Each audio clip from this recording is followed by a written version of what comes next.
Trump golfs. His actions fanned this pandemic, resulting in over 170,000 deaths and a nation still unprepared to protect its people. Furthermore, Trump's negligence has exacerbated the economic crisis we are now experiencing. Since this pandemic began, over 30 million people have lost their jobs and many have lost their health insurance. Millions of working families are wondering how they will feed their kids, and they're worried that they will be evicted from their homes. And how has Trump responded? Instead of maintaining the $600 a week unemployment supplement that workers were receiving and the $1,200 emergency checks that many of you received, instead of helping small businesses, Trump concocted fraudulent executive orders that do virtually nothing to address the crisis while threatening the very future of Social Security and Medicare. But the truth is that even before Trump's negligent response to this pandemic, too many hard-working families have been caught on an economic treadmill with no hope of ever getting ahead.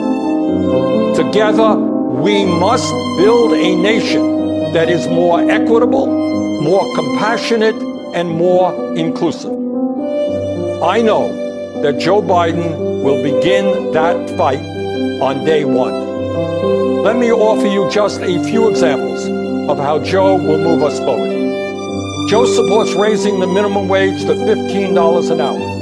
This will give 40 million workers a pay raise and push the wage scale up for everyone else. Joe will also make it easier for workers to join unions, create 12 weeks of paid family leave, fund universal pre-K for 3- and 4-year-olds, and make child care affordable for millions of families. Joe will rebuild our crumbling infrastructure and fight the threat of climate change by transitioning us to 100% clean electricity over the next 15 years. These initiatives will create millions of good-paying jobs all across our country. As you know, we are the only industrialized nation not to guarantee health care for all people. While Joe and I disagree on the best path to get universal coverage, he has a plan that will greatly expand health care and cut the cost of prescription drugs. Further, he will lower the eligibility age of Medicare from 65 down to 60. To help reform our broken criminal justice system, Joe will end private prisons and detention centers, cash bail, and the school-to-prison pipeline.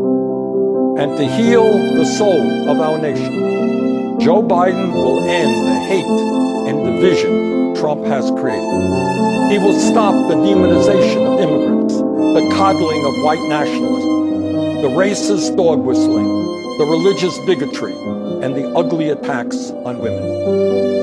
My friends, I say to you, to everyone who supported other candidates in the primary, and to those who may have voted for Donald Trump in the last election, the future of our democracy is at stake. The future of our economy is at stake. The future of our planet is at stake. We must come together, defeat Donald Trump, and elect Joe Biden and Kamala Harris as our next president and vice president. My friends, the price of failure is just too great to imagine.